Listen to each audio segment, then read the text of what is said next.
Peoples party ने अपने candidate का ऐलान कर दिया है। डोर टू डोर हमारी जो है इस वक्त कैंपेन चल रही है। इनकी टोटल नॉमिनेशन सिर्फ 52%। पाकिस्तान की नौजवान नस्ल के रोल मॉडल ने उसकी तारीफ की एक्स्ट्रा में सरफराज का कसूर ये उसका कराची से ताल्लुक है। हम लोग क्या तैयार हैं आने वाले वक्त के लिए कामरान साहब? हमें तो शुक्र ये नहीं पता कि हम चार किस तरह से करें, टोटल एनआरकी की तरफ चले जाएंगे। कैसे लौटाएं इस जमाने को अंजुम साहब? बहुत मुश्किल है सर माहौल चेंज हो गया, एजुकेशन चेंज हो गई। पहले बहुत मेहनत हुआ करती थी, वो मेहनत अब कहीं नजर नहीं आती। सर्दियां हैं, आपने बहुत ज्यादा स्क्रबिंग नहीं करनी। इसको अपने कपड़े ना समझेगा आप।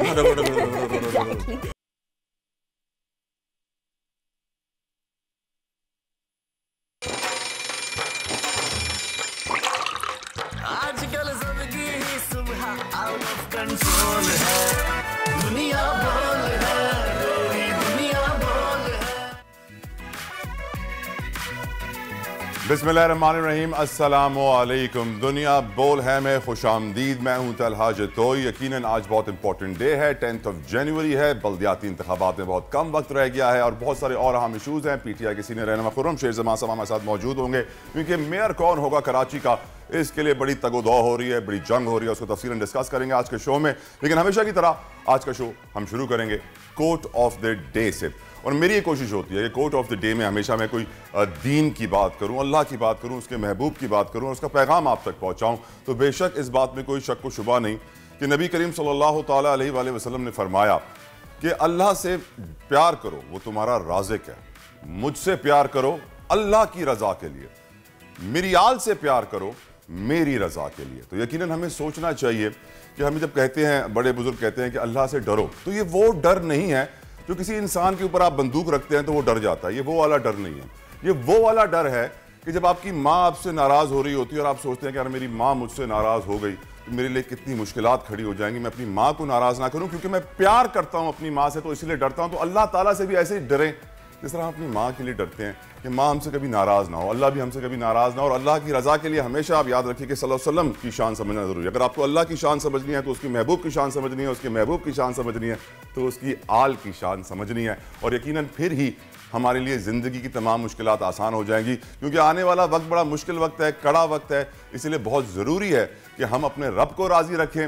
रब राज़ी ते सब राज़ी। आगे बढ़ते हैं और शामिल करते हैं आज की टॉप स्टोरीज। पाकिस्तानी सैलाब मुतासरीन के लिए जेनेवा डोनर्स कॉन्फ्रेंस। आलमी बरादरी ने पाकिस्तान के लिए अरबों डॉलर्स इमदाद का ऐलान कर दिया। 10 अरब 57 करोड़ डॉलर्स इमदाद दी जाएगी। इमदाद के बाद इंफ्रास्ट्रक्चर की तामीर हुकूमत के लिए नया चैलेंज करार। वनडे सीरीज में शाहीनों की बड़ी फतह। न्यूजीलैंड को पहले मैच में 6 विकेटों से शिकस्त। नसीम की तबाहकुन बॉलिंग से 5 शिकार, मैन ऑफ द मैच करार। कौमी टीम की जीत का जश्न सोशल मीडिया पर जारी। रेडियो पाकिस्तान की कहानी अंजुम हबीबी की जुबानी। शायर, अदाकार और रेडियो ब्रॉडकास्टर अंजुम हबीबी आज बनेंगे हमारे शो का हिस्सा।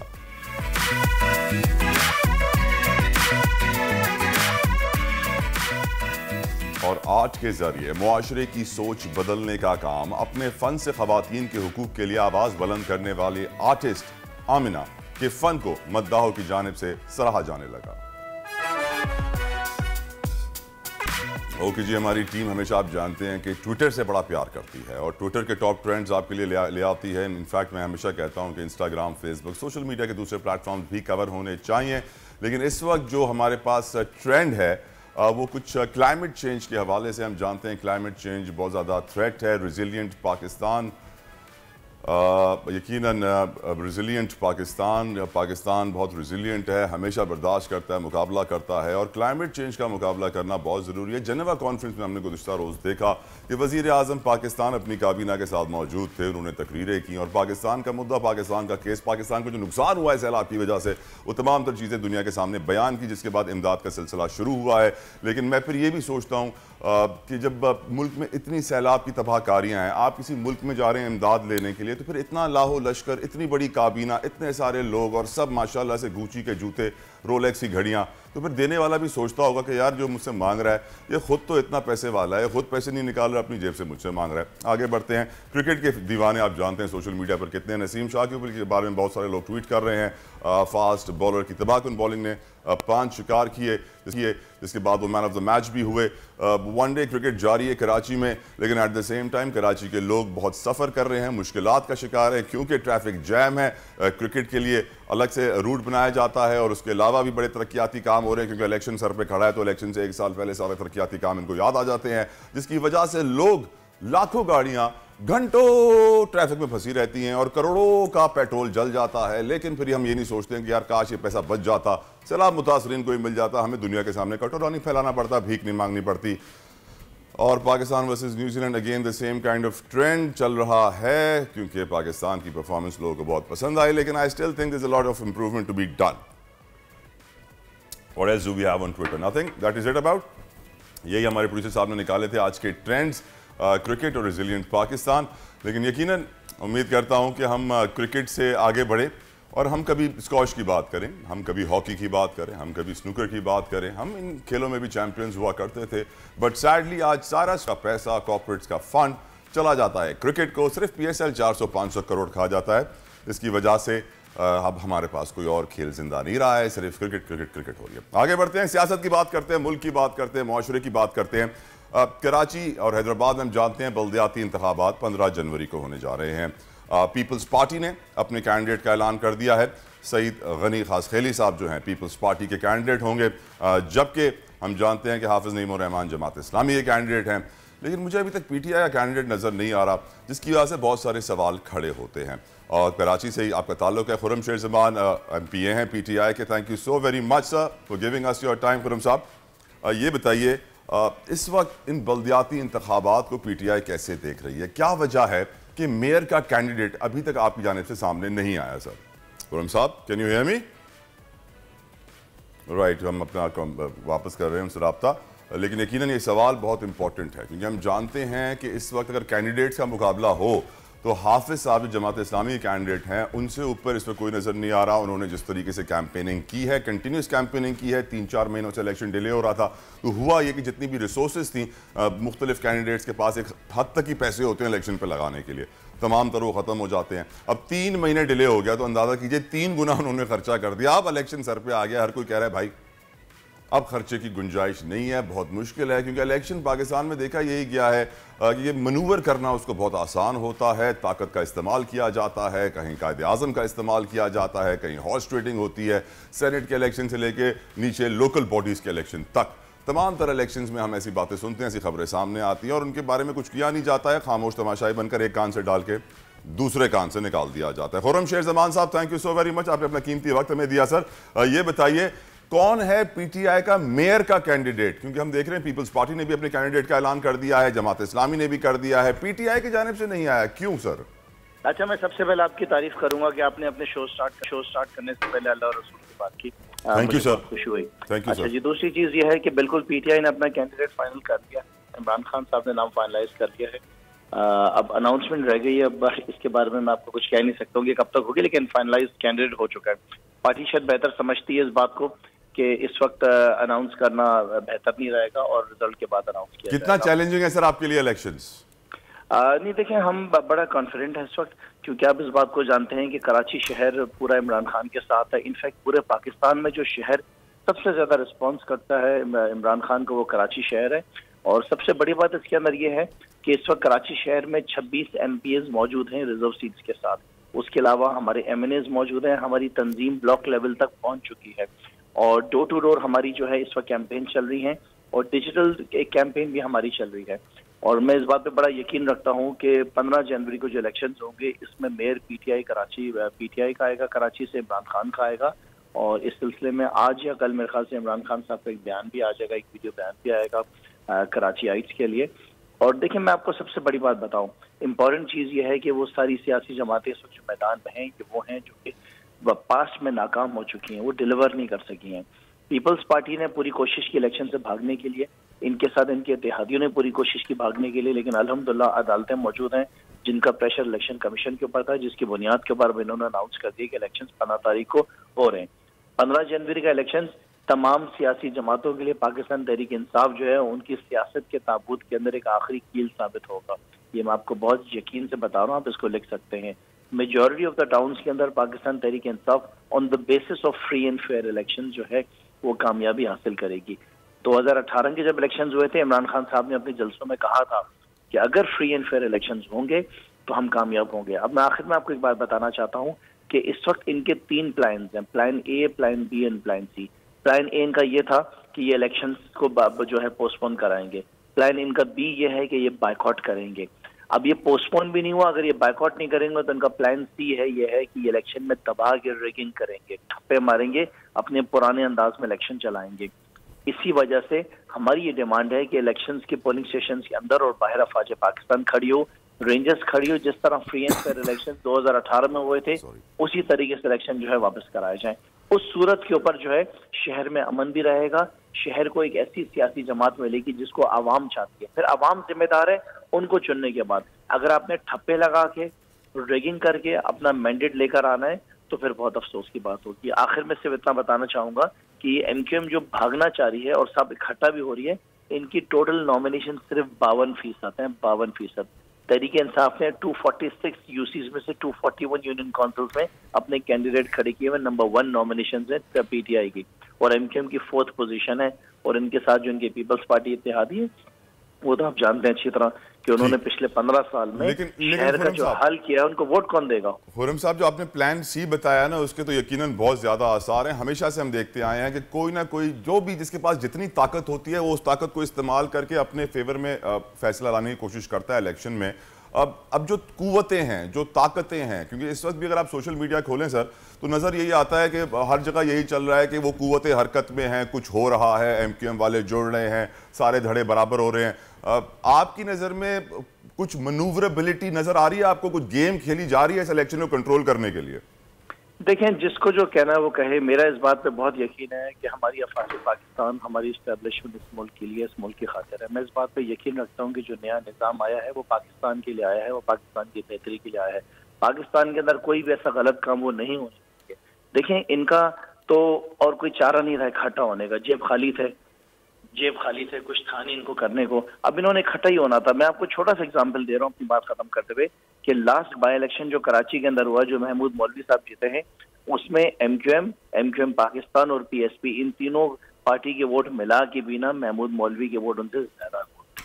तो इनका कोई फ्यूचर नहीं है। कराची वालों ने उस सियासत को मुस्तरद कर दिया जो बोरीबंद लाशों की सियासत थी, जो भत्तेखोरी की सियासत थी, जो जलाओ घिराओ की सियासत थी, जो शहर में हड़तालों की सियासत थी।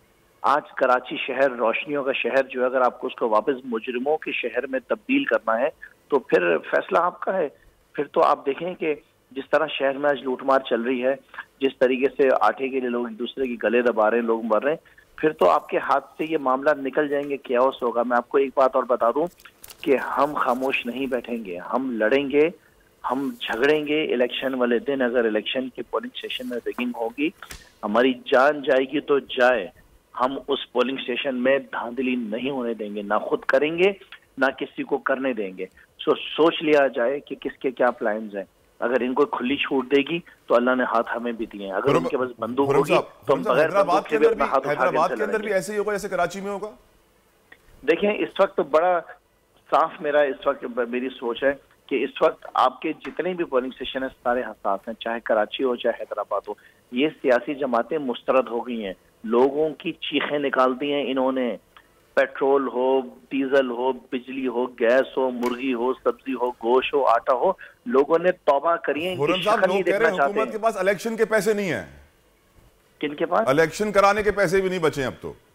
नहीं, जाहिर है, देखें हालात बहुत बिगड़ते हुए जा रहे हैं। हम देखें, हमारी सियासत जरूरी नहीं है, हमारी पार्टी जरूरी नहीं है, हमारा मुल्क पाकिस्तान जरूरी है। पाकिस्तान रहेगा, पाकिस्तान में सलामती रहेगी, पाकिस्तान की मईशत चलेगी तो हमारी सियासत भी चलेगी। अदरवाइज हमारी क्या वैल्यू अगर पाकिस्तान ही नहीं होगा तो? हमें पाकिस्तान को बचाना है, इनको भगाना है, और कोई चॉइस नहीं है हमारे पास। खुर्रम साहब, हमारे हुक्मरान जो हैं इस वक्त मुल्क में पाकिस्तान के लिए इमदाद मांग रहे हैं। हमने जेनेवा कॉन्फ्रेंस कल देखी, तमाम तर तकरीरें, 5 स्टार होटल्स में रहकर इमदाद मांग रहे हैं। सर, मैं हैरान इसी बात पे खुर्रम साहब कि वो इतने बड़ी काबीना के साथ जा रहे हैं, इतने लैविश लाइफस्टाइल के साथ, जब वो इमदाद मांग रहे होंगे तो इमदाद देने वाला सोच तो रहा होगा कि भाई क्या कर रहे हो आप? खाली वो होटल्स देखें जहाँ पे ये ठहरे हुए हैं, इनका उठना बैठना खाना पीना वो देखें, भिखारी कभी इस तरह करता है? दूसरी बात मैं आपको बताऊं, ये इमदाद नहीं है, इसको प्लीज आप क्लियर कर लें। ये इंटरेस्ट के ऊपर लोन लिया जा रहा है, ये कर्जे दिए जा रहे हैं। सो इस बात को समझा जाए कि जब एक शख्स दूसरे से भिखारी भीख मांगने जाता है ना, तो आपको सिग्नल पे भी भिखारी फटे कपड़ों में मिलेगा।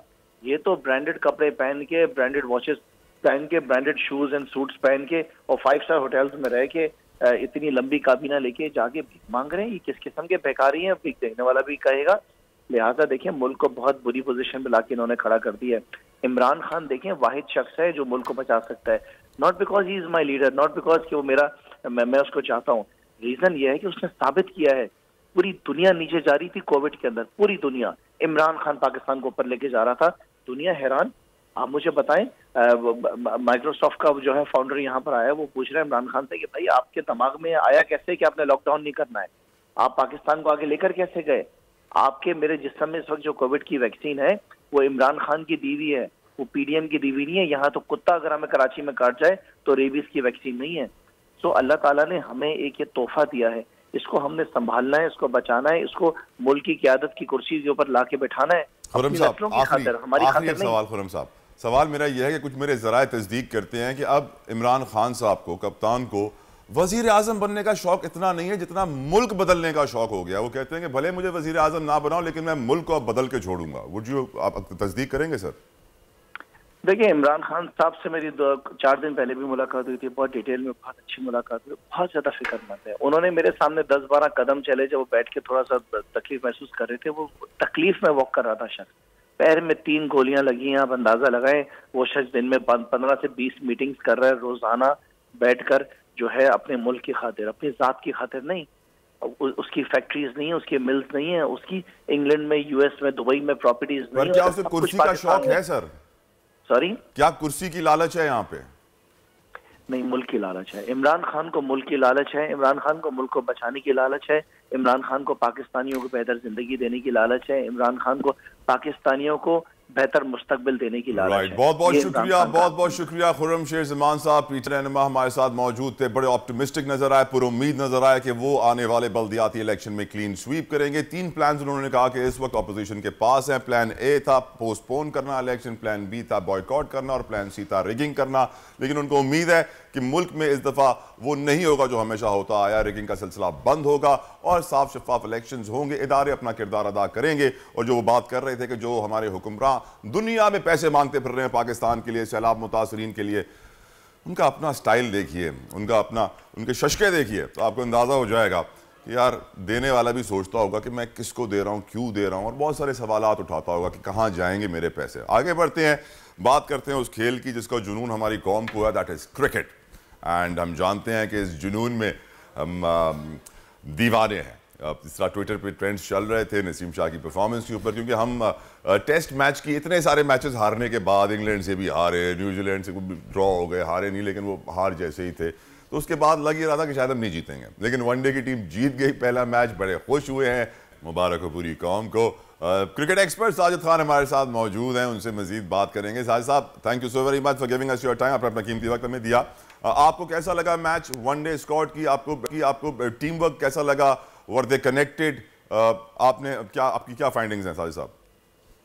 बहुत शुक्रिया तला जतोई भाई। यकीनी तौर पर पाकिस्तान क्रिकेट टीम जो कारकर्दगी दिखा रही थी, पिछले टेस्ट सीरीज हार रही थी, बेखैर म्यारी कारकर्दगी थी, और जिस तरह उसकी मायूस कप्तानी की बात करें, टीम ग्रुप बंदियों की बात की जाए, उरूज पे थी बेइंतहा पाकिस्तान क्रिकेट टीम की बात की जाए, नामुमकिन को मुमकिन बनाया, baby of team, fern of leading, जब सरफराज को 4 साल बाद मौका दिया गया, 2019 में जो मौका दिया, आखिरी टेस्ट में जो खेलता है और 10 कैच और 50 रन बनता है, उसके साथ कोई इतनी ज्यादती हुई है। और जिस तरह आपने कल जिस तरह प्रोग्राम किया, अपने खबर बताया, प्रोग्राम में बताया, तो ये पाकिस्तान की नौजवान नस्ल के रोल मॉडल में एक नई उम्मीद की किरण कायम की। और man of the series, man of the tournament हुआ, उससे जितनी उसकी तारीफ की जाए कम है।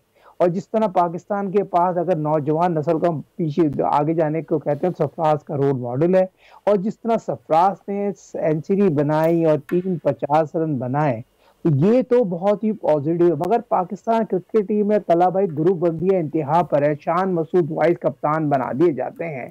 उनके चचा एक वजीर खारजा बहुत ही इंपॉर्टेंट डॉक्टर वकार मसूद हैं। पाकिस्तान के खिलाड़ी खेलना चाहते हैं, नहीं जाते। ये ड्रीम्स को माहौल इतना टेंस कर दिया गया था। आखिर मुझे बताइए कौन सी ऐसी वजह थी शान मसूद को वाइस कप्तान बनाने की, और सरफराज अहमद जो 120 ओडीआई खेला है उसको क्यों नहीं खिलाया वनडे मैचेस, जो कराची में 3 ओडीआई खेले, बॉल और बैट के दरमियान इतनी शानदार कारकर्दगी वो दिखा रहे थे। मैं नहीं समझता पाकिस्तान में ये चीजें कब खत्म होगी। हारिस को तो खिला देते हैं, 2 साल बाद उसको कम बैक करा देते हैं, टीम में डाल देते हैं। सरफराज का कसूर ये, उसका कराची से ताल्लुक है, सिंध का बच्चा है। ये कब तक करेंगे भाई, ये चीजें खत्म करें। पाकिस्तान की टीम है 46 ओडीआई खेले, रिजवान ने 46 ओडीआई खेले, सरफराज ने 120 ओडीआई खेले। रिजवान 2020 का प्लेयर है, सरफराज टेस्ट मैच और ओडीआई का प्लेयर है। यहाँ तो इंसाफ करें। पहले सिलेक्शन कमेटी ने चीफ साजिद भाई आफरीदी भी तो कराची में रहते हैं, उनको तो ऐसी डिस्क्रिमिनेशन का सामना नहीं करना पड़ता जो सरफराज कर रहे हैं। देखिए आफरीदी एक ब्रांड है। आफरीदी को यकीनी तौर पर जिस तरह फेस करना पड़ा, अगर आफरीदी सेमीफाइनल और फाइनल 2009 वर्ल्ड कप में अगर मैन ऑफ द मैच नहीं होते तो आफरीदी स्क्रीन पे नजर नहीं आते। और आफरीदी के पीछे बहुत बड़ा एक स्ट्रॉन्ग लोग थे जो आफरीदी सर्वाइव कर गए।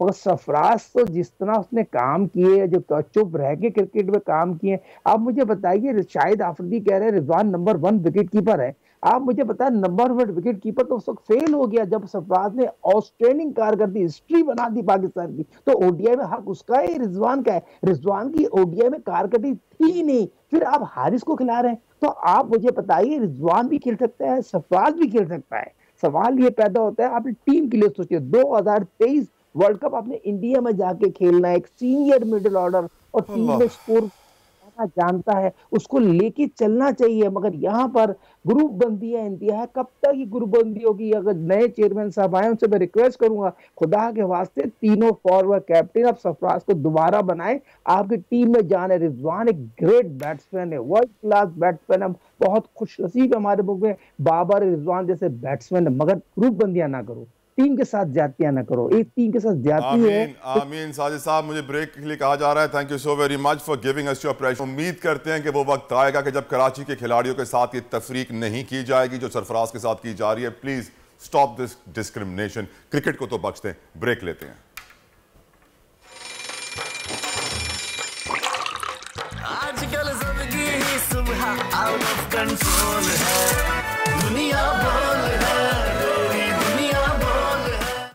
वेलकम बैक टू दुनिया बोल है। खवातीन और हजरात, अच्छी खबर यह है कि हमारे चीफ ऑफ आर्मी स्टाफ ने अपना पहला इंटरनेशनल दौरा किया। वो गए यूएई और फिर गए सऊदी अरब। वहां से इमदाद का ऐलान हो गया है। जेनेवा कॉन्फ्रेंस में भी डोनर्स ने पाकिस्तान को इमदाद देने का ऐलान किया है। और ये इमदाद कब पहुंचेगी, किस तरह डिस्ट्रीब्यूट होगी, किस तरह इस्तेमाल होगी, इसके ऊपर कई क्वेश्चन मार्क्स हैं। लेकिन ग्राउंड रियलिटी ये है कि आटा नापैद हो गया है। आटा लेने के लिए लोग लाइन में लग रहे हैं और कहीं कहीं तो अपनी जानों से हाथ धो रहे हैं, क्योंकि आटा रिसीव करना लेना भी इतना ही मुश्किल है। और मुआशी हालात ऐसे हैं कि आप किसी भी अशिया खुरनोश, अशिया ज़रूरिया का जिक्र करें तो तबाही तबाही है। हम जानते हैं कि मैं ये बहुत वक्त से कह रहा हूं कि हम डिफॉल्ट कर गए हैं, लेकिन नंबर फजिंग की वजह से लोगों को नहीं बताया जाता कि हकीकत क्या है। आटे की ये लाइनें आप दिखा रहे हैं इस वक्त। सस्ता आटा लेने के लिए लोग किस तरह लाइनों में लगे रहते हैं घंटों, और फिर जाके उनको 200-300 रुपये सस्ता आटा मिल जाता है, जो उनके लिए गनीमत होता है। क्योंकि इस वक्त आटा हाथ से बाहर निकल चुका है। 25 रुपए की रोटी मिल रही है।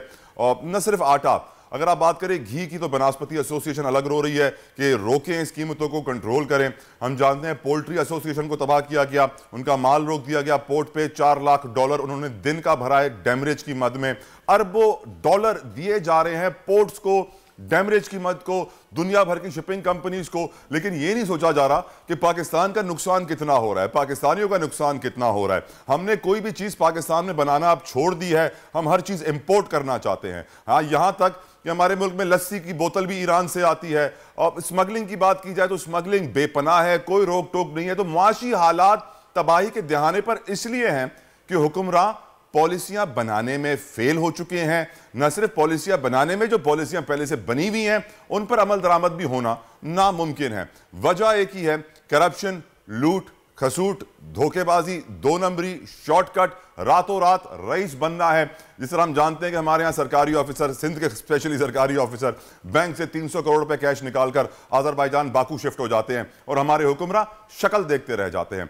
यकीनन ये वो पैसा है जो पाकिस्तान पे खर्च होना था, लेकिन चोरी हो जाता है। शायद यही वजह है कि आज गरीब 2 वक्त की रोटी से भी महरूम है।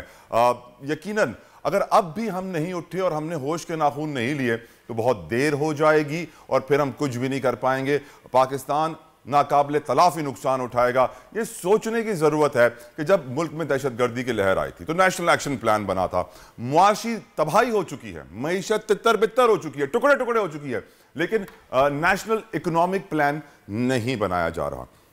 माहिरीन बड़ी सिंपल सी वजह बताते हैं कि हमारे मुल्क में जो इनफॉर्मल इकोनॉमी है, जिसे पैरेलल इकोनॉमी भी कहा जाता है, अगर हमारे मुल्क की इकोनॉमी की साइज 380 बिलियन डॉलर के करीब है, तो जो हमारी 2 नंबर इकोनॉमी है, जो कागजों पे नहीं है, जिसमें स्मगलिंग है, जिसमें हर वो काम होता है जो मुल्क को नुकसान पहुंचा रहा है क्योंकि वो बिजनेस डॉक्यूमेंटेड नहीं है, टैक्स नहीं देता, जिसकी वजह से मुल्क को नुकसान होता है, तो उसकी साइज हमारी फॉर्मल इकोनॉमी से भी बड़ी हो चुकी है। जब इतना सारा पैसा 2 नंबरी के काम में मुलव्वस हो तो लोग फिर उसको लीगलाइज करने की बात नहीं करते हैं। और ऐसी सूरत हाल में आप जाके दुनिया भर से अगर डोनेशंस मांगेंगे, आप जाएंगे डोनर कॉन्फ्रेंसेस में, तो वो आपको पैसे तो दे देंगे, लेकिन याद रखिएगा कि जो भी आपको पैसे देता है साथ साथ शराइत भी रखता है, शर्तें भी रखता है कि मैं अगर पैसे दे रहा हूं तो आपने ये करना होगा। IMF हमसे बिजली महंगी करा रहा है, IMF हमसे पेट्रोल के ऊपर सब्सिडी खत्म करा रहा है, IMF कह रहा है पैसे बढ़ाओ, आवाम पे बोझ डालो, लेकिन मेक श्योर कि मेरी पेमेंट टाइम पर हो। लेकिन हकीकत यह है कि अब IMF की पेमेंट भी टाइम पर नहीं होने वाली है क्योंकि हमारे पास डॉलर ही नहीं है। बैंकों के पास जब डॉलर नहीं होगा, लेटर ऑफ क्रेडिट इंपोर्टर्स को मिलेगा नहीं, एक्सपोर्टर्स बेचारे अलग अपनी फैक्ट्रियां बंद कर रहे हैं, टेक्सटाइल तबाह बर्बाद हो गया है, लेकिन हमारे हुक्मरान होश के नाखून नहीं ले रहे हैं। हम पहले गंदम एक्सपोर्ट करते थे, इस साल 30 लाख टन गंदम इंपोर्ट की जा रही है। हम पहले चावल एक्सपोर्ट करते थे, वो भी इंतहाई कम मिकदार में एक्सपोर्ट, क्योंकि पैदावार सैलाब की वजह से कम हुई। हम कॉटन टेक्सटाइल के बहुत बड़े एक्सपोर्टर हैं, बट सैडली क्योंकि हमारी कॉटन की पैदावार सैलाब में तबाह हो गई है तो हमें अब कॉटन बेल्स भी बाहर से मंगवानी पड़ेंगी ताकि हम यहां पर डेनिम और दूसरे गारमेंट्स तैयार करके एक्सपोर्ट कर सकें। माहिर मुआशियात है हमारे साथ कामरान नासिर साहब, thank you so very much for giving us your time. ये बताइए कि इस वक्त जो करंट सिचुएशन है, खबरें आ रही हैं कि डोनर्स कॉन्फ्रेंस से जिनेवा से भी बड़े पैसे आ रहे हैं, UAE से, सऊदी अरब से भी पैसे आ रहे हैं। आप इन खबरों को कैसे देखते हैं और क्या इम्पैक्ट होगा इन पैसों का हमारी इकोनॉमी पे? जी थैंक यू सो मच। देखिए सबसे पहले तो ये है कि उसकी मोडालिटीज का पता चलना चाहिए कि जो पैसे आ रहे हैं किस फॉर्म में, किस तरीके से आ रहे हैं, उनकी फंडिंग किस तरीके से होगी। और सर्टनली इसमें कोई शक नहीं है कि ऐसी डोनर कॉन्फ्रेंस के बाद जो प्लेजेस आई हैं तो प्लेजेस तो खुश आइंद हैं, और अगर खुश आइंद को सही तरीके से लाके खर्च किया जाए तो यकीनन उसका इकॉनमी पे एक बेइंतहा मुस्बत असर पड़ेगा। अब सवाल ये है कि इकॉनमी में उस पैसे को इंजेक्ट करना, और उसके बाद आपको पता है कि सिंध के अंदर गवर्नेंस का सिस्टम किस किस्म का रहा है। मेजर जो आपकी तबाही सैलाब से आई है वो आपके प्रोविंस जो है सिंध के अंदर रही है, और सिंध के अंदर हमने हमेशा देखा है कि तरक्याती फंड्स वो कहाँ जाते हैं, कभी लगते हैं कभी नहीं लगते। तो ये वाला पैसे को सही चैनल होना बेइंतहा ज़रूरी है। आपकी जो क्रॉप की यील्ड्स हैं वो बेइंतहा तरीके से नीचे आई हैं, क्योंकि ज़ाहिर है सैलाब के बाद वो मिट्टी वहाँ पे ठहरेगी, वो एक साइकिल को ख़राब करेगी। और जितना हमारा नुकसान हमने इसमें देखा है कि कम से कम वी आर टॉकिंग, गवर्नमेंट ने तो खैर फिगर्स अपनी कोई कभी 30 की देते हैं, कभी 20 की देते हैं, लेकिन नॉनदलेस ये $10 बिलियन प्लस का नुकसान कम अज कम पाकिस्तान को हुआ। और इसकी वजह से एक्सपोर्ट्स आपकी जो है वो बुरी तरह से मुतासर हुई, और फ्यूचर में जाते हुए आपको जो फूड क्राइसिस है आपके लिए वो खड़ा हो सकता है, और आपको इंपोर्ट करना पड़ेगा जरूरी अशिया जो कि आमतौर पर खाने पीने में इस्तेमाल होती हैं। सो प्लेजेस वेरी गुड, बट उसकी modalities and terms and conditions, this is something कि वो जानना बेइंतहा जरूरी है। सर, वर्ल्ड इकोनॉमिक फोरम मुसलसल एक बात कर रहा है और शोर मचा रहा है कि दुनिया में रिसेशन आने जा रहा है। 2023 इंतहाई मुश्किल साल होगा, 1/3 ममालिक दुनिया के रिसेशन में जाएंगे, डिप्रेशन में जाएंगे। हम लोग क्या तैयार हैं आने वाले वक्त के लिए कामरान साहब? हम तो जो आने वाले वक्त की तैयारी तो छोड़ें, हमें तो शुक्र ये नहीं पता कि हम जा किस डायरेक्शन पर हैं। तो दोनों चीज़ें बहुत फ़र्क है। रिसेशन दुनिया में हिट करेगा, बिल्कुल उनकी भी रिपोर्ट है, और जितने भी बड़े इकोनॉमिस्ट हैं या आप बड़ी ऑर्गेनाइजेशन की रिपोर्ट्स पढ़ेंगे वहाँ पे सब पे इंडिया यही है कि रिसेशन हिट होगी and it would be very bad. लेकिन पाकिस्तान की तैयारी, पाकिस्तान तैयारी से तो बहुत दूर है। देखिए इस वक्त हमारे लिए तो इस इकॉनमी तो एग्जिस्टेंशियल थ्रेट बना हुआ है कि आपको इकोनॉमिक सिचुएशन जिसके अंदर आप हैं, आपने फौरी तौर पे अपने आप को से ना निकाला तो बेइंतहा तकलीफ हो सकती है। तो मेरे ख्याल में हमारे मुल्क में मिनिमम वेज कोई 24-25 हज़ार रुपए के करीब है। मैं आज ये सोचने पर मजबूर हूं कि कामरान साहब, एक बंदा कैसे 24,000 में अपना गुजारा करता होगा इस दौर में, जिस दौर में एक नान एक रोटी 25 रुपए की हो गई है। बिल्कुल सही कह रहे हैं आप। मेरे ख्याल में गुजारा मुश्किल नहीं, नामुमकिन है उसके लिए। और उनके लिए क्या, मैं अगर आपसे ये कहूँ कि जो 50,000 कमाता है वही फंसा हुआ है, उसके लिए भी लाख वाला ही फंसा हुआ है, बहुत मुश्किल। लेकिन कामरान साहब इसका इम्पैक्ट ये हो रहा है कि क्राइम बढ़ रहा है, क्राइम बहुत स्पीड से बढ़ रहा है। चोरी चकारी और मुजाहमत के ऊपर गोली मार देना, मोबाइल छीनने के वारदात बढ़ रहे हैं और इलेक्शन सर पे खड़े हैं। 15 तारीख को बल्दियाती है, ये साल जनरल इलेक्शंस का भी साल है। क्या इलेक्शन करा पाएंगे हम? पैसे होंगे हमारे पास इलेक्शन के लिए? देखिए इलेक्शन कराने में पैसों से बर्डन तो पड़ेगा, पैसों की प्रॉब्लम वैसी ही है, लेकिन इलेक्शन कराना बहरहाल एक जरूरत है और उनको टाइम पर कराना भी बड़ा इम्पोर्टेंट है। जहां तक बात रही आपने जो कहा क्राइम की, तो क्राइम का लेवल अल्लाह माफ करे ये इससे कहीं ज्यादा बढ़ सकता है। अभी तो आप देखते हैं कि कराची में क्या होता है या सिंध के अंदर जरा लॉ एंड ऑर्डर खराब है। ये लॉ एंड ऑर्डर जो है रिफ्लेक्ट करना शुरू कर देगा आपको उन एरियाज और उन सूबों के अंदर जहां पे कभी आपने चीजें सुनी नहीं होंगी कि इस हिसाब से लूट मार हो रही हो के चलते फिरते लोगों से बटवे ले लेते हैं, मोबाइल ले लेते हैं। तो ये टोटल एनआरकी की तरफ चले जाएंगे अगर इकोनॉमिक सिचुएशन को फौरी तौर पे अरेस्ट करने के लिए बहुत सीरियस किस्म के इकदाम ना उठाए जाए। कामरान साहब, एक और चीज, हमारे मुल्क में कहा जा रहा है कि rich is getting richer, poor is getting poor, रईस रईस तर और गरीब गरीब तर होता जा रहा है। फॉर एग्जाम्पल कराची में बड़ा फूड फेस्टिवल हुआ, कराची ईट, वहां पर सर इतने लोग पहुंच गए कि इंतहाई बदनज़मी का शिकार हो गया। बहुत सारे लोग कहते हैं कि अगर डीएचए के घरों को उल्टा करके यूं झंझोड़ोगे तो इतना पैसा गिरेगा कि मुल्क के सारे कर्जे उतर जाएंगे। इनफैक्ट मैं कल एक पोस्ट भी देख रहा था कि $100 बिलियन पाकिस्तानियों ने घरों में छुपाया हुआ है। जी, $100 बिलियन की तो शायद फिगर ना निकले, लेकिन सरप्राइजिंग फिगर जरूर होगी। तो इसमें कोई शक नहीं है कि लोगों ने, देखिए पाकिस्तान का अलमिया ही उसकी पैरेलल इकॉनमी। पाकिस्तान का सबसे बड़ा मसला ये रहा है कि हम गवर्नेंस में हमने इतने लूपहोल्स छोड़े और जान के छोड़े कि रिचेस को to take them to higher ranks. ये बात बिल्कुल सही है, यहाँ पे सरमायाकार और बड़ा सरमायादार बनता गया और उसने बहुत पैसे बनाए, सिस्टम में टैक्स नहीं दिया गया, अपने बिल्स नहीं अदा किए गए, जिसकी वजह से आज आप देख रहे हैं कि लोग जो एक तबके से ताल्लुक रखते हैं उनके पास इतना पैसा है कि आप सोने के पेट्रोल की कीमत बढ़ रही है, उन्हें कोई फर्क नहीं पड़ता। आपको हर जगह खाते पीते होटल्स में रश नजर आएगा। ये पैरेलल इकॉनमी वाले आज भी उस सिस्टम की, जो पैरेलल इकॉनमी में एक ब्लैक साइकिल चल रहा है, वो सब मुस्तफीद हो रहे हैं और होते रहेंगे। लेकिन जिस तबके ने टैक्स दिया या मुतवसत तबका जो कि बेचारा रोजाना नौकरी पे जाएगा या उससे नीचे, उनकी बिल्कुल इस वक्त हालत जो है वो बहुत बुरी है। पर बड़े अफसोस की बात है कि हमारे हुक्मरानों को इस बात का एहसास नहीं हो रहा है। वो अपनी सियासत में मसरूफ है, मशगूल है, उनको बड़ा मजा आ रहा है, बस ऑपोजिशन, ट्रेजरी बेंचेस, कुर्सी, इलेक्शन, इसी में उनको खेलना है। ये बताइए कि इकोनॉमिक प्लान जब दुनिया में डेवलप्ड कंट्रीज हैं, वो जब प्लानिंग करते हैं सर, तो 50 साल की, 100 साल की प्लानिंग करते हैं। हम वो मुल्क हैं जो सिर्फ मुश्किल से 6 महीने की प्लानिंग करता है। हम क्यों नहीं अपनी इकोनॉमिक सिस्टम को बेहतर बना पा रहे? क्योंकि आई डोंट थिंक कि पाकिस्तान मजीद ऐसे ही चल सकता है। क्या आप समझते हैं पाकिस्तान ऐसे ही चल सकता है मजीद? और बिल्कुल नहीं चल सकता। और खैर ये तो जबरदस्ती खींचा गया है, जहां तक भी इन्होंने खींचा है। ये तो टेल टेल साइंस आपको आज से 15 साल पहले आना शुरू हो गए थे कि ये वाली जो तरक्की की राज जिस पे इन्होंने डाला हुआ है और जो ये काम कर रहे हैं कभी भी सस्टेन नहीं करेगा।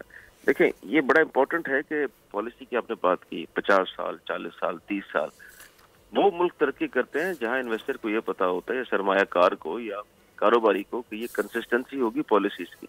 हमारे मुल्क में बिल्कुल सही कहा आपने, 6 महीने, कुछ जगह 6 महीने नहीं 3 महीने रहती है पॉलिसी। अब आप सोचें कि पिछली गवर्नमेंट के अंदर अगर अनाउंसमेंट हुई कि जी तमाम मोबाइल मैन्युफैक्चरों को लाओ और इनको फैसिलिटेट करो, कल को पाकिस्तान से फोन एक्सपोर्ट हो गए। अब आज के दिन में हालत ये कि कोई एलसी नहीं खोल सकता।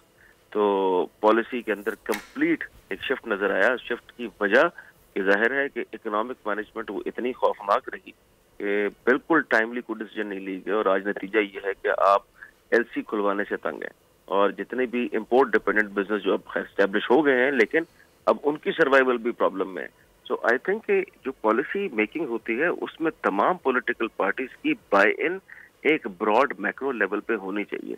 पाकिस्तान में तो पार्टीज जो है उसको अपनी बका की जंग समझते हैं, और किसी ने सही काम भी किया हो तो दूसरा खड़ा होकर उस पर तनकीद इसलिए करेगा क्योंकि वो उन्होंने नहीं किया। तो ये कल्चर खत्म होना और सही को सही कहना ये बेइंतहा जरूरी है, और मेरा ख्याल है कि यही पॉलिटिकल पार्टीज होंगी और इसी कौम के बच्चे होंगे जो कि सबका गिरबान पकड़ेंगे कि आप लोगों के पास जब वक्त था तब आपने कोई फैसला क्यों नहीं किया।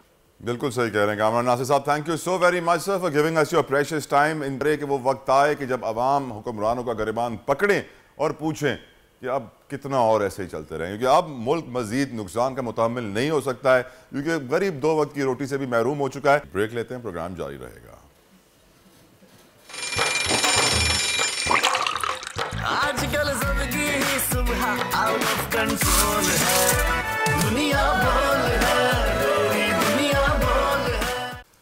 वेलकम बैक टू दुनिया बोल है। अच्छा ख़वातीनो हजरात, हम हमेशा से अपने शो में प्रमोट करते हैं म्यूज़िक को, आर्टिस्ट को, आर्ट को, टैलेंट को, लेकिन इस वक्त जो हमारे स्टूडियो में एक शख्सियत मौजूद है वो एक लेजेंड है, वो किसी तारुफ के मोहताज नहीं है। यकीनन आप भी मिलना चाह रहे होंगे उस शख्सियत से। अंजुम हबीबी साहब, पाकिस्तानी मीडिया इंडस्ट्री का ऐसा नाम जिन्होंने रेडियो ब्रॉडकास्टिंग की, एक्टिंग की, कोई ऐसा काम नहीं है जो मैं समझता हूं उन्होंने नहीं किया हो, और ये अपनी जनरेशन में पहले नहीं है, अपना फैमिली नेम ये आगे बढ़ाते हुए आ रहे हैं। अंजुम हबीबी साहब, वेलकम टू दुनिया बोल है। जी बहुत शुक्रिया जी, मैं भी दुनिया बोल वालों को और दुनिया चैनल वालों को बहुत शुक्रगुजार हूँ कि उन्होंने मुझे मौका दिया कि आज मैं अपने चाहने वालों के साथ डायरेक्ट गुफ्तगू कर सकूँ।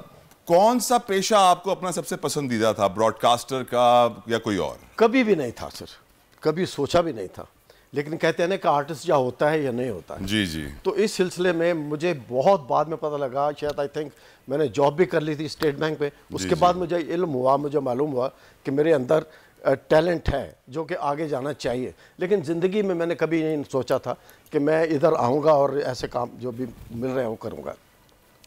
पाकिस्तान में जब आप काम के अपने पीक पर थे और आज जो काम हो रहा है अंजुम साहब, मैंने इनफैक्ट अपने प्रोग्राम के तवज्जुह से ये आवाज़ उठाई थी कि जिस तरह का कंटेंट क्रिएट किया जा रहा है ड्रामों के अंदर, अजीब व गरीब सी लव स्टोरीज होती हैं, बहुत फ़र्क होगा। आपका दिल जलता है कि यार वो वाले कंटेंट जो क्रिएट होता था, उरूसा, अनकही, क्लासिक ड्रामे, क्लासिक मैं चीजें। समझता हूँ कि सर एक आर्टिस्ट जो है ना वो साथ साथ हसास भी बहुत होता है। यस। और हम जो देख रहे होते हैं वो उसको फील भी कर रहे होते हैं कि ये जो कुछ हो रहा है गलत हो रहा है या सही हो रहा है। तो मैं समझता हूँ कि माजी अच्छा था सर। मैं ये सोचता हूँ कितने अच्छे अच्छे मपेट्स, कितनी अच्छी शेर व शायरी, क्या स्क्रिप्ट थी, क्या ज़माना था, कैसे लौटाएं इस ज़माने को अंजुम साहब आप? बहुत मुश्किल है सब, मेरा ख्याल है सब जो अच्छे अच्छे टैलेंटेड बड़े लोग थे वो हमसे जुदा होते चले गए हैं। अब लहदे के बस कोई एक आधा ही नज़र आता है। नया क्यों नहीं पैदा हो रहा कोई? सर माहौल चेंज हो गया, एजुकेशन चेंज हो गई, टेक्नोलॉजी आ गई। पहले तो हर चीज़ पे बहुत वर्क होता था, मतलब वो एक रेडियो का ड्रामा भी था अगर सपोज, तो उसे भी 3 दिन लगते थे रिकॉर्ड करने के लिए। पहले दिन बुलाते थे, स्क्रिप्ट देते थे, रिहर्सल अगले दिन होती थी, फिर तीसरे दिन जाके टेक होती थी। फिर ये टेक्नोलॉजी नहीं थी जो हम आजकल देख रहे हैं। अगर कोई साउंड इफेक्ट चाहिए होते थे तो वो बाकायदा जाकर लिए जाते थे। अगर कोई बोट का साउंड इफेक्ट है उसके लिए रावल डैम जाना पड़ता था। अगर किसी रोड का साउंड इफेक्ट चाहिए तो वो रोड पे जाकर रिकॉर्ड करके लाते थे, वो स्पूल के ऊपर। अब तो टेक्नोलॉजी में हर चीज़, हर साउंड, हर चीज़ मौजूद है। तो पहले बहुत मेहनत हुआ करती थी, वो मेहनत अब कहीं नज़र नहीं आती सर। क्या हम काम चोर हो गए हैं जो मेहनत नहीं करना चाहते, हड हराम हो गए हैं, या फिर कोई और बीमारी लगी है?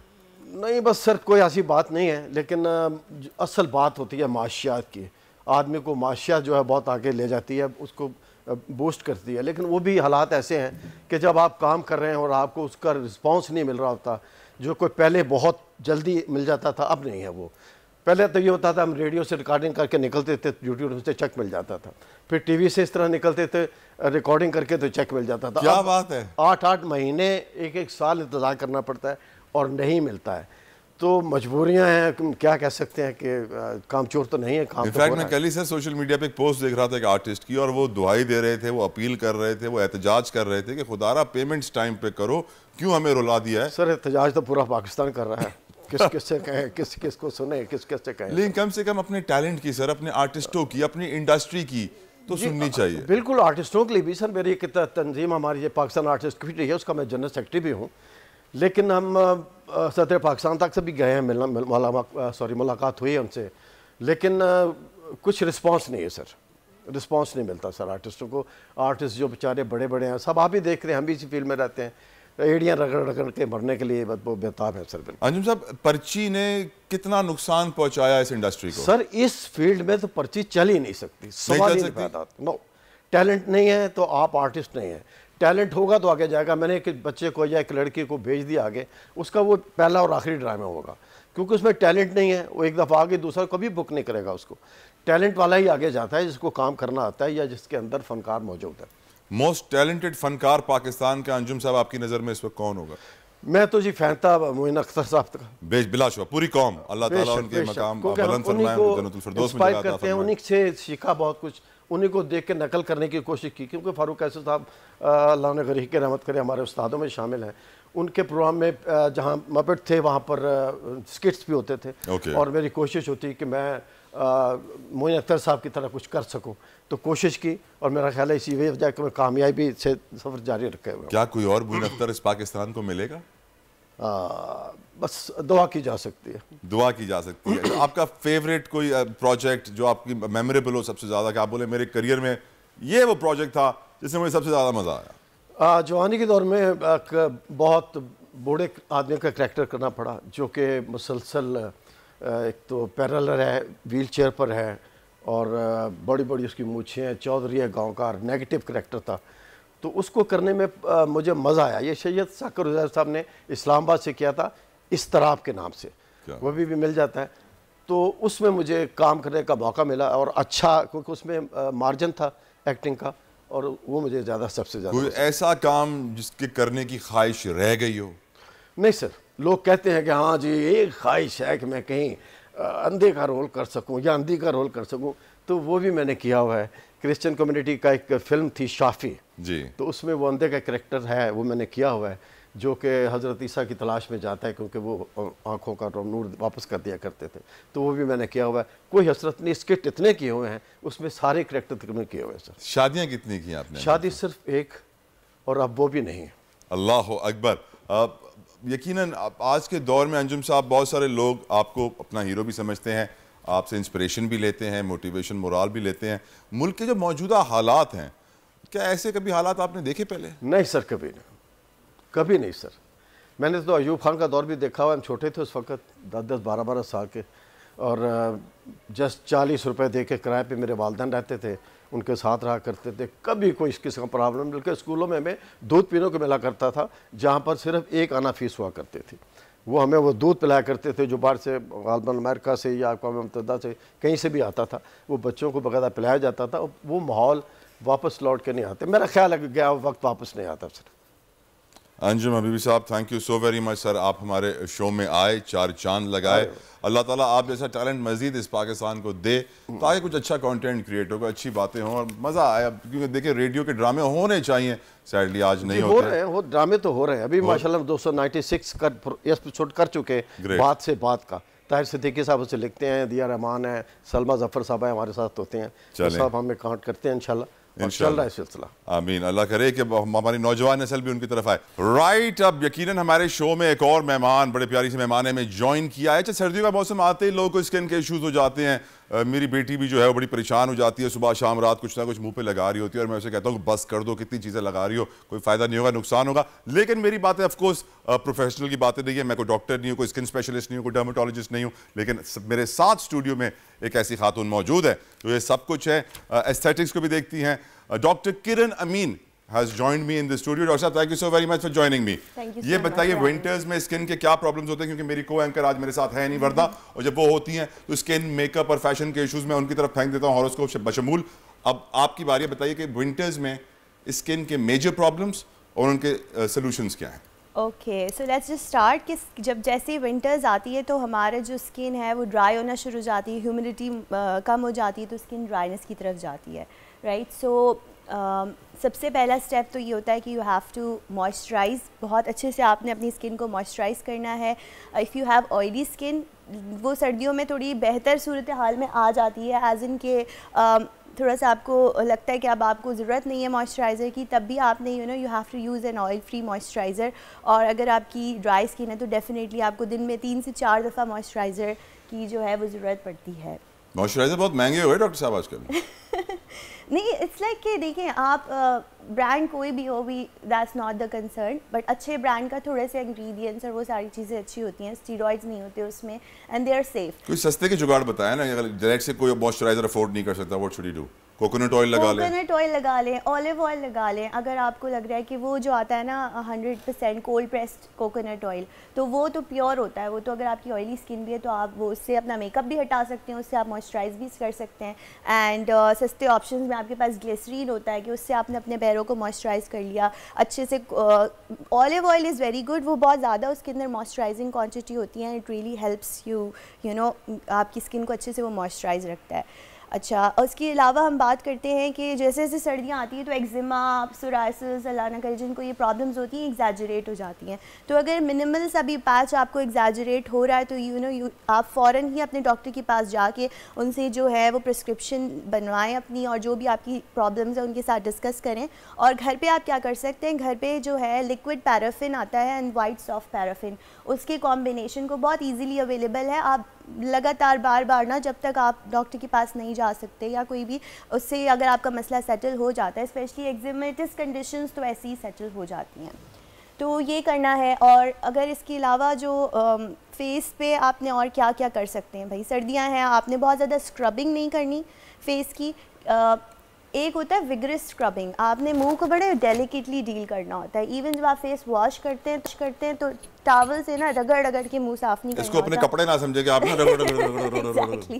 बड़े स्मूथली ना डैबिंग मोशन में आपने उसको ड्राई करना है। अगर नहीं करना तो भाई एयर ड्राई होने दें, दैट्स बेटर। और इसके अलावा जो है आप फेस वॉशेस वगैरह जो है वो माइल्ड पे आ जाएं, क्योंकि जब गर्मियाँ होती हैं तो हम बहुत ज़्यादा एक्सफोलिएटिंग सब्सटेंसेस यूज़ कर होते हैं ताकि ऑयल हटे, लेकिन जब सर्दियाँ हैं तो आप थोड़े से माइल्ड एक्सफोलिएंट्स पे आ जाएं, कोई ऐसा केमिकल ना हो जैसे इरिटेट करे, जिसमें रेटिनॉल है, सैलिसिलिक एसिड वगैरह जो बहुत ज़्यादा फेस को एक्सफोलिएट कर देता है, तो वो आपने अवॉइड करना है। अब बात करते हैं कि इसके अलावा मेरी बेटी डॉक्टर साहब बहुत सारी चीज़ें लगाना भी खतरनाक होता है। बहुत सारी चीज़ें लगाना ख़तरनाक है। आप अपने स्किन केयर को मिनिमल रखें एंड टू द पॉइंट रखें। कैसे, मतलब आपने एक मॉइस्चराइज़र रख लिया, अपना एक अच्छा सा फेस वॉश रख लिया, और सन ब्लॉक का एम्फेसिस सर्दियों में भी उतना ही है जितना गर्मियों में। पीपल थिंक कि भाई सर्दियां हैं तो लास्ट 2 मिनट से मेरे पास इंपॉर्टेंट क्वेश्चन है। हमारे प्रोड्यूसर साहब ने देखा, ब्रेकिंग न्यूज़ अभी आई थी कि ट्रैफिक जैम होता है, वो मोटरसाइकिल पे आते हैं तो मोटरसाइकिल का से डस्ट वस्ट उनके मुंह पे बहुत लगता है, तो फोड़े फपोड़े टाइप निकल के आ रहे हैं, काले भी हो रहे हैं, तो वो कह रहे हैं मैं गोरे होने की इंजेक्शन लगवा लूँ। दैट्स अ डिबेटेबल क्वेश्चन के गोरे होने के इंजेक्शन से, बट बेसिक जो है आई वुड जस्ट सजेस्ट कि आप स्किन केयर से स्टार्ट करें। अपनी बेसिक स्किन केयर, अपने फेस को अच्छे से वॉश करें, सन ब्लॉक का इस्तेमाल करें, फिजिकल सनस्क्रीन, कोई कैप, हैट, हेलमेट ज़रूर इस्तेमाल करें, वो भी आपको सन से बचाएगा। हेयर ड्राइनेस पे अगर बात करें तो ड्राइनेस के लिए आप डेली जो है ना एक रात छोड़कर एक रात एटलीस्ट आप ऑयलिंग करें अपने स्कैल्प की। और अगर बहुत ज़्यादा सेबोरिया हो रहा है, बहुत ज़्यादा डैंड्रफ हो रहा है, तो आप जो है वो डॉक्टर से कुछ लोशंस वगैरह होते हैं वो आप प्रिस्क्राइब करवा के अंडर सेफ गाइडेंस जो है वो आप इस्तेमाल कर सकते हैं। वरना ऑयल, कैस्टर ऑयल जो है उसके साथ आप ऑलिव ऑयल को मिक्स करके अपने स्कैल्प में लगा लें, पूरी रात भर छोड़ दें और सुबह यू कैन वॉश इट। लेकिन अगर आपकी एक्नी प्रोन स्किन है और वाइट हेड्स, ब्लैक हेड्स आ जाते हैं आपके फोरहेड वगैरह पर, तो फिर आई वुड से कि आप वो 2-3 घंटे तक तेल लगाएं and then wash it off. Doctor साहब, आजकल ये सर्जरीज, बोटॉक्स, इंजेक्शन इतना आम क्यों हो गया है? हर दूसरी लड़की करा रही है, क्या वजह है इसकी? आई think it's because of the social media influences, वो जो हमारे पास फिल्टर्स आ गए हैं कि मतलब एक खास तरीके मेरी नाक ऐसी हो जाए, मेरी चिन ऐसी हो जाए, मेरे होंठ इतने बड़े हो जाए कि मेरे मुंह से भी बड़े लगने लगे। क्यों? काफी हम लोग, it's like a luxury thing, you know. I don't understand this, but ये कि जिसको जैसा पसंद है, लेकिन जवान बच्चियां भी जिनके चेहरे बिल्कुल ठीक ठाक होंगे वो भी जाके करा रही हैं just for the heck of it. अच्छा, पता है that is the social responsibility of your doctor to guide you कि आपको किस चीज़ की ज़रूरत है, किसकी नहीं है, and realistic और natural measures में रहते हुए अगर आप with full honesty अगर अपने patients को guide करेंगे तो I think that ये वाला problem डॉक्टर करीम, lastly मुझे बता दें, how do people contact you if they want to contact you? I have my Facebook page. You can contact me on Dr. Kiran Amin, and I work at Hash Clinics, so you can also contact me there, and I take appointments there, and there are also walk-ins. So see you at Hash Clinics. Thank you so very much. Doctor Kiran Amin हमारे साथ मौजूद थी और यकीनन उम्मीद करते हैं कि आपकी स्किन के कुछ ना कुछ प्रॉब्लम्स हमने रिलेट किए होंगे। It was our pleasure. Break लेते हैं, प्रोग्राम जारी रहेगा, आप भी हमारे साथ रहिए। आजकल जिंदगी ही सुबह आउट ऑफ कंट्रोल है, दुनिया बोल है, तेरी दुनिया बोल है।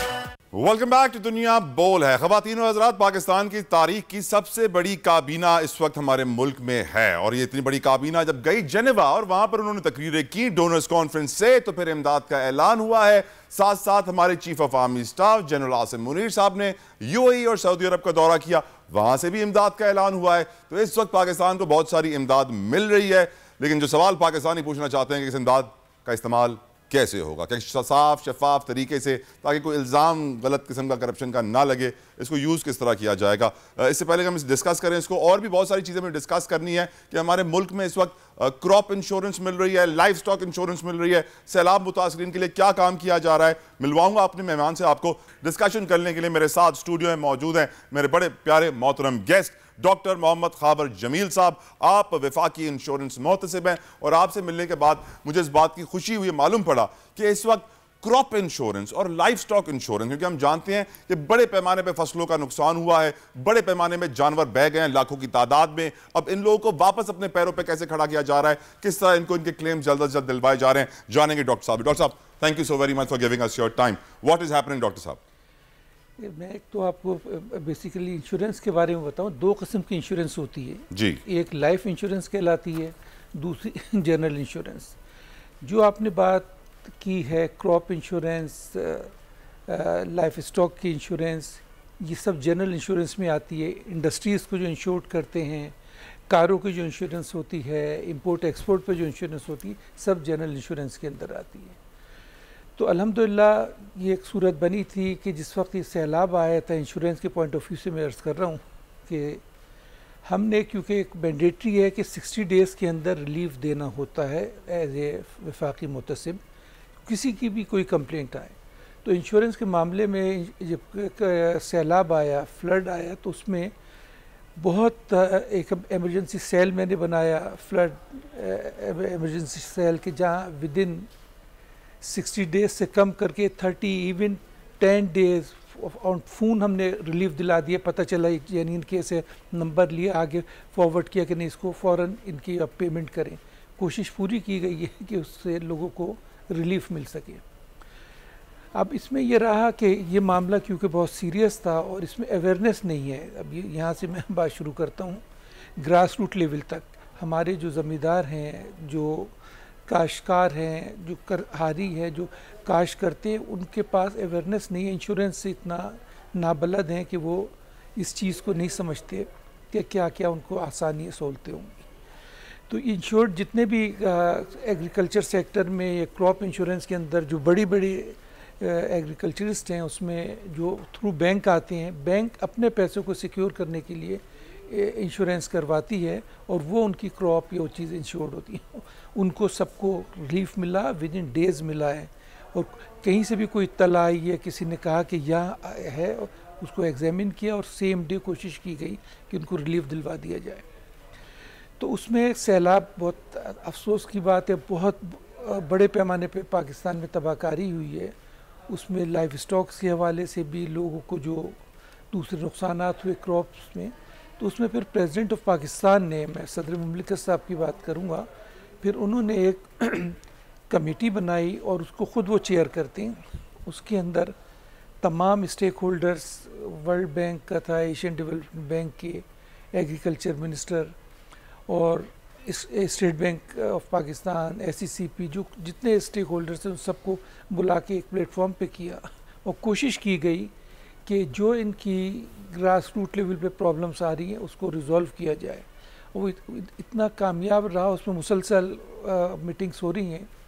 अब एक मीटिंग जो है, फॉलोअप मीटिंग मुसलसल चल रही है, अब मेरे ख्याल से नेक्स्ट 14-15 डेज़ के अंदर फिर होगी, जिसमें चारों चीफ मिनिस्टर्स को बुलाया गया है, तमाम एग्रीकल्चर मिनिस्टर्स हैं और वो सारे रेलिवेंट स्टेक होल्डर्स उसमें मौजूद हैं।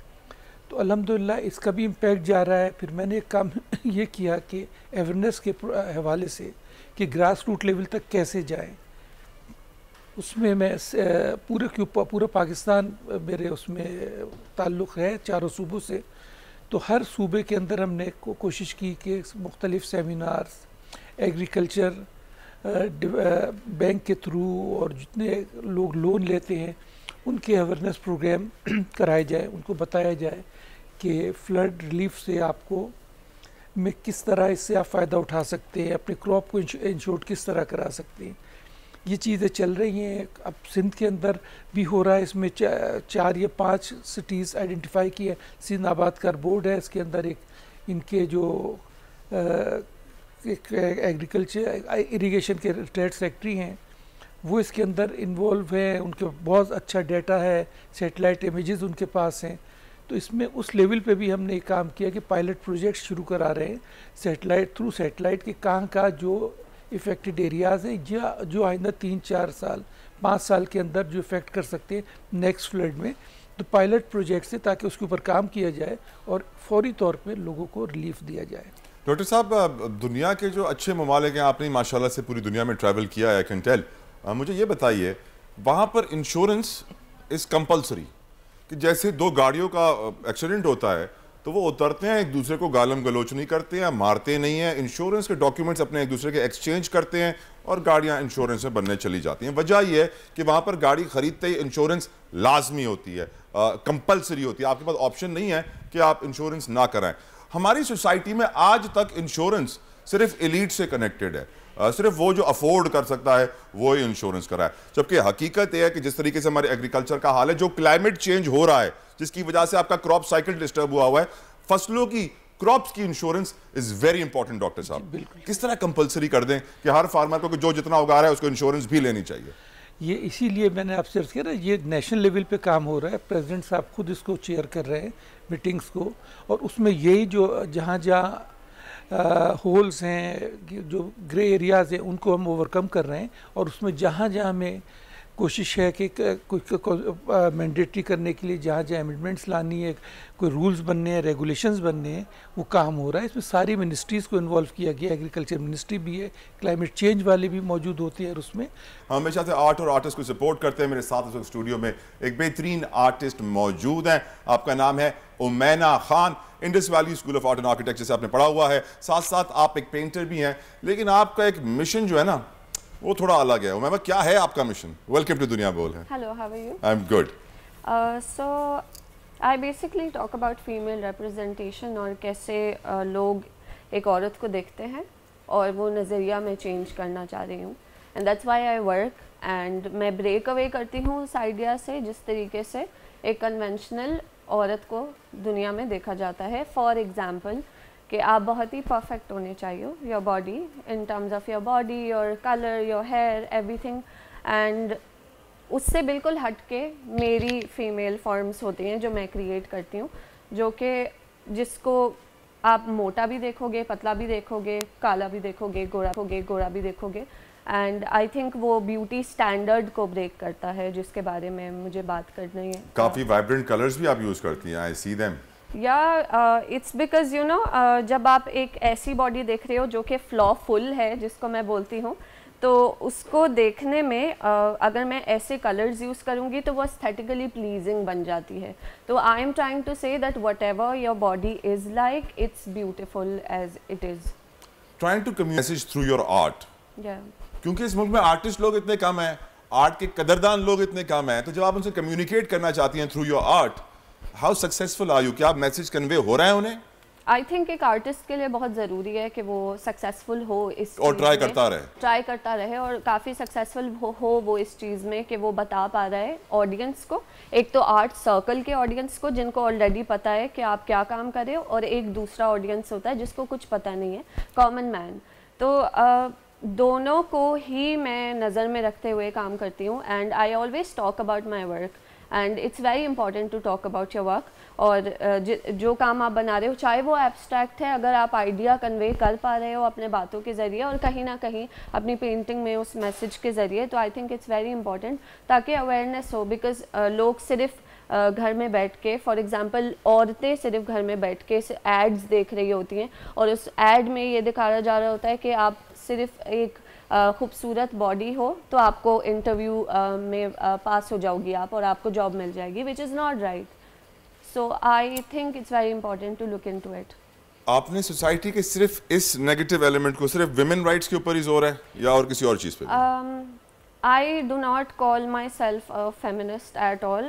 I think उसकी definition change हो गई है। बहुत सारे लोग आपका इंटरव्यू देखते हैं सोच रहे हैं she is a complete feminist. No, I'm not. Extreme feminist. I am not. So I do not call myself a feminist. That's because definition Pakistan में इतनी change कर दी है. It's not hating men.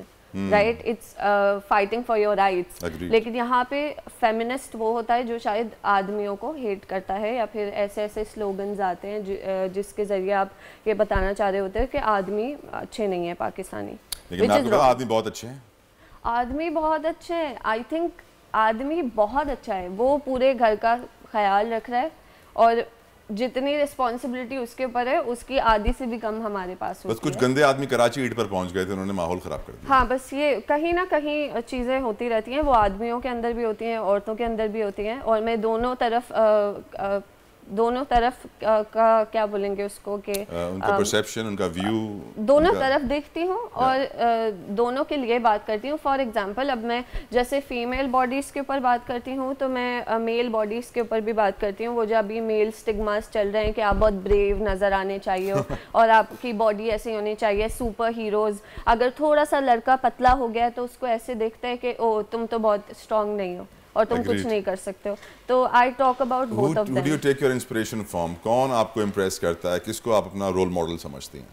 My father, he's an artist as well. MashaAllah. Tell us about your father. He's an artist. He's been working for 20 years now, and he also paints female forms. He works with his memories. और उससे मेरा idea काफ़ी different है, but you know, having an artist in your house, it creates a lot of. Abu का नाम तो ले लें, इतनी मेहनत की अबू ने। A.S. रिंद अभी नाम। A.S. रिंद, माशाल्लाह। आई थिंक आपकी कामयाबी में रिंद साहब का बहुत बड़ा रोल है। We have huge prayers for him. यकीनन ऐसे आर्टिस्टों को पैदा करना, इनकी परवरिश करना is not an easy task और बड़ा अच्छा काम उन्होंने किया है। बहुत सारी लड़कियां आपको इसमें देख रही होंगी मैना, और वो सोच रही होंगी यार हमें भी यही करना चाहिए, क्या मशवरा देंगे उन्हें? आई थिंक मैं एज एन आर्टिस्ट बात कर रही हूँ बिकॉज मेरे पास बहुत लिबर्टी है इस फील्ड में इस बारे में बात करने की, क्योंकि आप ही अपने बॉस हो, आपके ऊपर कोई है नहीं जो आप किसी के लिए जॉब नहीं कर रहे हो। But like if you are in another field और if you are an artist, दोनों तरीके से टॉक अबाउट इट। एंड अगर कुछ गलत हो रहा है और कुछ ऐसा आपको लग रहा है कि मैं अनकम्फर्टेबल हूँ, you should speak up, which is very important. As an artist मुझे ये चीज़ फील हुई थी when I was growing up that you know I have to be a certain way to be in this society. मुझे एक तरीके से रहना पड़ता है कि मैं औरत हूँ और औरत ऐसी होती है जो बहुत फ्लॉलेस होती है। लेकिन वो आइडिया मैंने चेंज किया बिकॉज फ्लॉलेस कोई नहीं होता है, फ्लॉफुल होते हैं हम। तो आप जिस भी फील्ड में हैं you can talk about it and it's very important कि आप इन इश्यूज़ के ऊपर बात करें जो छोटे से इश्यूज़ होते हैं लेकिन आगे जाके कितने सारे ऐसे आर्टिस्ट हैं मैंने जो ऐसे इश्यूज़ को हाईलाइट कर रहे हैं आपकी नज़र में in our country right now?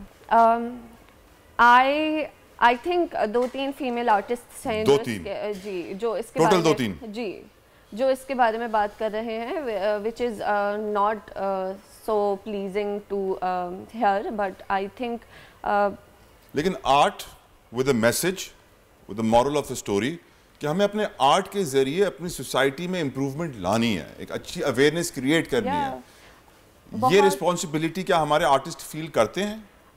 अब या बिकॉज अब जब से हमने कॉन्सेप्ट्स के ऊपर काम करना शुरू किया है कि okay if you are creating something उसके पीछे कोई मैसेज होना चाहिए, जो हमेशा से होता है। हर आर्टिस्ट के काम के पीछे कुछ ना कुछ सोच होती है। आपका फेवरेट पाकिस्तानी आर्टिस्ट हो मैना? My father, and then I have मुझे अभी मैंने कराची बिनाले में काम किया था and I was working with Amin Gulgee. He is my favourite, I love him and I think he is what he is. He talks about everything, जिसके बारे में कोई बात नहीं करता है एंड मुझे ऐसे लोग पसंद हैं. मुझे मालूम है कौन पसंद है. मुझे पसंद है, मेरे फेवरेट आर्टिस्ट पाकिस्तान में हैं इस वक्त जिमी इंजीनियर साहब. वो क्योंकि जिमी इंजीनियर वो आदमी है मैना जिसकी एक पेंटिंग 10 लाख से 15 लाख पाउंड्स और डॉलर्स में बिकती है. लेकिन वो सोल्जर बाजार के किराए के घर में रहते हैं और उन्होंने अपनी 3,000 पेंटिंग्स अपनी लाइफ में बनाई हैं और 90% 90% पैसा जो कमाया वो दान कर दिया. कराची से पेशावर पैदल चले. क्यों? अवेयरनेस, फंड रेजिंग, लोगों की खातिर. अपने लिए जिंदगी नहीं जी, मुल्क के लिए जी और लोगों के लिए जी. या फॉर श्योर उनको तो मैं काफ़ी रिस्पेक्ट करती हूँ. मैं बचपन से उनको देखती भी आ रही हूँ और बल्कि उनकी पेंटिंग्स वो सेल नहीं करते हैं, वो ज़्यादातर प्रिंट्स अपनी पेंटिंग्स के सेल करते हैं. So whenever you go to his studio तो आपको पेंटिंग्स ही पेंटिंग्स मिलेंगी. पेंटिंग खरीदना सबकी बस की बात भी नहीं है. Thank you so very much Umaina Khan for coming on our show. उम्मीद करता हूँ कि आपको बहुत सारे आर्टिस्टों ने देखा होगा और आपसे इंस्पिरेशन ली होगी कि Umaina can do it, so can we. क्योंकि ज़रूरत इस चीज़ की है कि हम सब, चाहे वो आर्टिस्ट हो, चाहे वो कोई इंजीनियर हो, चाहे वो कुछ और हो, हम सबको इस मुल्क को बचाना है, अपने पैरों पे दोबारा खड़े करना है. हम एक नहीं हुए, हम यूनाइटेड नहीं हुए तो डिवाइडेड वील फॉल. बहुत ज़रूरी है कि हम एक हो जाएं, अपने आर्ट को प्रमोट करें, अपने आर्टिस्ट को प्रमोट करें और अपने टैलेंट के जरिए मुल्क के मसाइल हल करें. उम्मीद करते हैं आपको हमारा शो पसंद आया होगा. अपना फीडबैक सोशल मीडिया पर जरूर दीजिएगा. ताला जाते को इजाजत दीजिए. अंटिल नेक्स्ट टाइम, अल्लाह हाफिज़. आजकल जिंदगी ही सुबह आउट ऑफ कंट्रोल है. दुनिया बोल है, तेरी दुनिया बोल है. 2022 बॉक्सर के भी देखे गया पाकिस्तान की आवाम को. पाकिस्तान की आवाम को एक तोहफा ये दिया कि आवाम को पता चल गया कि पाकिस्तान का मीडिया क्या है. साल 2022 में सबसे ज्यादा देखे जाने वाला चैनल बोल न्यूज रहा नंबर 1. हमने बहुत सारे शोज और ट्रांसमिशंस की. पूरा साल मुसलसल जदोजहद में निकल गया कि ये वोट ऑफ कॉन्फिडेंस के पीछे कौन लोग थे. तोड़े रेटिंग के सभी रिकॉर्ड. सोशल मीडिया पर भी सबसे ज्यादा तेजी से 2.4 बिलियन व्यूज का संगे मील अबूर किया. एंकर्स को भी आवाम में सबसे ज्यादा मकबूलियत मिली और सोशल मीडिया पर भी बोल रहा सब पर भारी. सब्सक्राइब करें और बेल दबाएं ताकि कोई खबर रह न जाए.